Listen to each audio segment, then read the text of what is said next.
खुलुमबाय लोगोफोर, बड' इनफ' पइन्ट चेनेलाव नोंथांमोनखौ गोजोन फुंबिलिनि बयनिसिमबो गाहाम हामलायथि बावहरग्रोनाय जाबाय। आं दिनै नोंथांमोननि सिगाङाव सानसेनि फानजामुथिनि भिडिअ' लानानै फैदों। आसा खालामो नोंथांमोना भिडिअ'खौ नायना मोजां मोनगोन। दिनै 1 मे 2026 मायथाइ एबा 17 बैसाग दान 1433 मायथाइ शुक्रबार। गिबियावनो दङ मेष राशि। दिनै नोंथांनि गेजेराव मोनसे गोदान गोहो बोहैगोन। नोंथांनि गियाना खामानि थिलियाव खामानियाव बाहायजागोन। लामा दिन्थिनाया सासे जर'खा सुबुंनिफ्राय फैनो हागौ। रांखान्थियारि हालोदाव जौगानायनि नेरसोन नुनो मोनगोन। नखराव गोजोनथाव आबहावा थागोन। नोंथाङा नोंथांनि गोनांथिफोरखौ रोखा खालामगोन। मोनसे गोदान मोनदांथिया नोंथांनि थाखाय मुलाम्फा गोनां जागोन। साना गोजोननायजों जोबलांगोन। नोंथाङा गावनि थिरांथायाव गोख्रों थागोन। नोंथांनि दिनैनि खाफालगोनां दिगा जादों सा-सानजा, खाफालगोनां अनजिमाया जादों 3 आरो खाफालगोनां गाबा जादों रोजा गोजा गाब। वृषभ राशि। दिनै नोंथाङा गावनि बिबानफोरखौ दबथायनानै मावफुंगोन।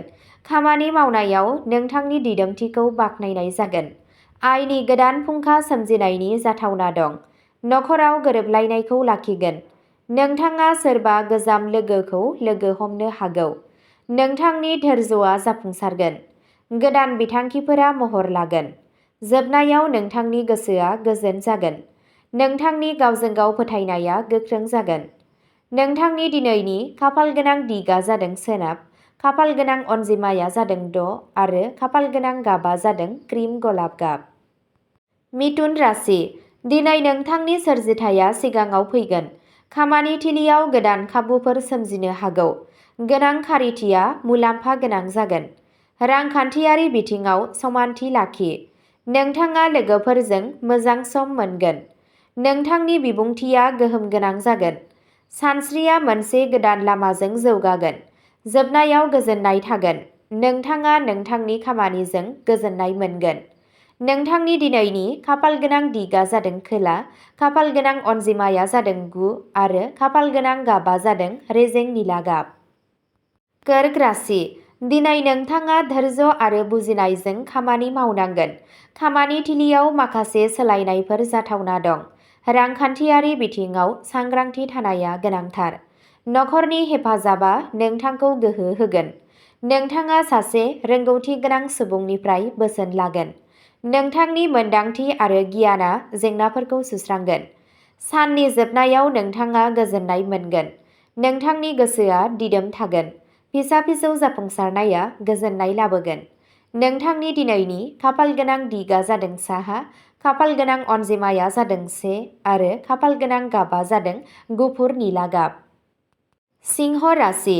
दिनै नोंथाङा आबुं गोसो गुदुंजों गावनि थांखिनि फारसे आवगायगोन। नोंथांनि दैदेननाय गोहोआ खामानि थिलियाव जोंगोन। गोदान बिबानफोर मोन्नायनि जाथावना दं। रांखान्थियारि बिथिङाव गोख्रों थागोन। नखराव मान-सन्माना बांगोन। नोंथांनि थिरांथाफोरा मुलाम्फा गोनां जागोन। बेयो मोनसे गोदान जागायनायखौ फोरमायो। जोबनायाव नोंथाङा जाफुंसारनायखौ मोनदांगोन।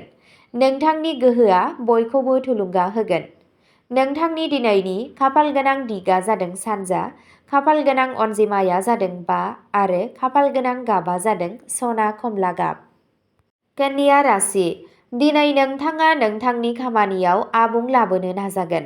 नोंथांनि खस्थ'नि गेजेरजों खामानि थिलियाव फिथाइ मोनगोन। आद्रा थालांनाय हाबाफोरा आबुं जागोन। रांनि बोहैनाया सरासनस्रा थागोन। न'आवनो गोजोना थागोन। नोंथाङा नोंथांनि थांखिनि खाथिसिनाव सौहैगोन। आब्रुथिया नोंथांनि गोहो जागोन। जोबनायाव नोंथाङा गोजोननाय मोनगोन। नोंथांनि सानथांखिया जाफुंसारगोन। नोंथांनि दिनैनि खाफालगोनां दिगा जादों खोला-सोनाब, खाफालगोनां अनजिमाया जादों 8 आरो खाफालगोनां गाबा जादों रोजा गोथां गाब। तुला राशि।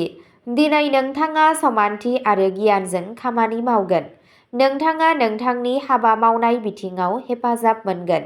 रांखान्थियारि मुलाम्फानि खाबुफोर ओंखारगोन। नखराव मोनसे गोजोनथाव आबहावा थागोन। गोजाम खामानिफोरा आबुं जागोन।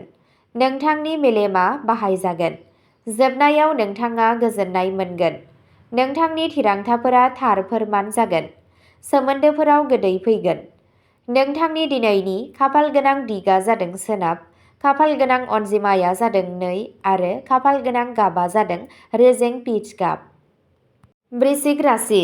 दिनै नोंथाङा मोजाङै साननानै आगान लानांगोन। खामानि थिलियाव सोलायनायखौ नुनो मोनगोन। रांखान्थियारि बिथिङाव सांग्रांथि थानाया गोनांथार। नोंथाङा नखरनि हेफाजाब मोनगोन। नोंथाङा मोन्दांथिनि सायाव बिथा खालामनानै थार थिरांथा लागोन। थासारिया लासै लासै मोजां जागोन। जोबनायाव गोजोननायखौ मोनदांनो हागोन। नोंथांनि गावजों गाव फोथायनाया बांगोन। मोनसे गोदान दिथायाव साननाया जौगागोन। नोंथांनि दिनैनि खाफाल गोनां दिगा जादों सा-सोनाब, खाफाल गोनां अनजिमाया जादों 7 आरो खाफाल गोनां गाबा जादों रोजा फान्थाव गाब। धनु राशि। दिनै नोंथाङा गोदान थांखि लागोन। नोंथांनि जिउ राहायारि बिथिङाव दावगानायनि नेरसोन थागोन। रांखान्थियारि हालोदा गोख्रों जागोन। नोंथाङा नोंथांनि नखरनिफ्राय हेफाजाब मोनगोन। मोनसे गोदान बिथांखि जागायनो हागौ। नोंथांनि खस्थ'आ जाफुंसार जागोन। जोबनायाव नोंथाङा गोजोनखौ मोनगोन। नोंथांनि फोथायथिया बांगोन। नोंथाङा खाबुफोरखौ थि रोखोमै बाहायगोन। नोंथांनि दिनैनि खाफाल गोनां दिगा जादों खोला-सानजा, खाफाल गोनां अनजिमाया जादों 11 आरो खाफाल गोनां गाबा जादों गोमो गाब। मकर राशि। दिनै नोंथाङा गावनि खामानियाव आबुं बाउसोमनायखौ दिन्थिगोन। नोंथाङा नोंथांनि प्रफेशनेल फोथाराव जाफुंसार जागोन। राङारि मुलाम्फानि खाबुफोर ओंखारगोन। नोंथाङा नोंथांनि नखरनिफ्राय हेफाजाब मोनगोन।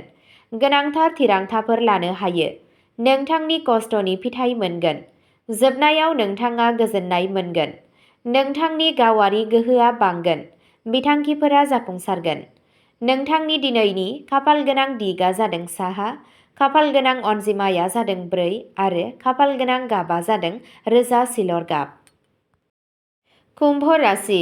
दिनै नोंथाङा मोनसे गोदान सानस्रिजों आवगायगोन। नोंथांनि जिउ राहायारि बिथिङाव गोदान खाबुफोर ओंखारगोन। रांखान्थियारि हालोदा नरमेल थागोन। नोंथाङा लोगोफोरनिफ्राय हेफाजाब मोनगोन। मोनसे गोदान बिथांखि दानो हागौ। नोंथांनि सानस्रिया मोनसे आलादा सिनायथि सोरजिगोन। जोबनायाव गोजोननाय मोनगोन। नोंथाङा थुलुंगा मोनगोन। खोमसि फोथायनाया गोख्रों थागोन। नोंथांनि दिनैनि खाफाल गोनां दिगा जादों सानजा, खाफाल गोनां अनजिमाया जादों 10 आरो खाफाल गोनां गाबा जादों अख्रां गाब। मीन राशि। दिनै नोंथाङा नोंथांनि खामानिखौ गोजोन आरो धैर्यजों मावफुंगोन। लासै लासै नोंथाङा गावनि प्रफेशनेल फोथाराव जाफुंसार जागोन।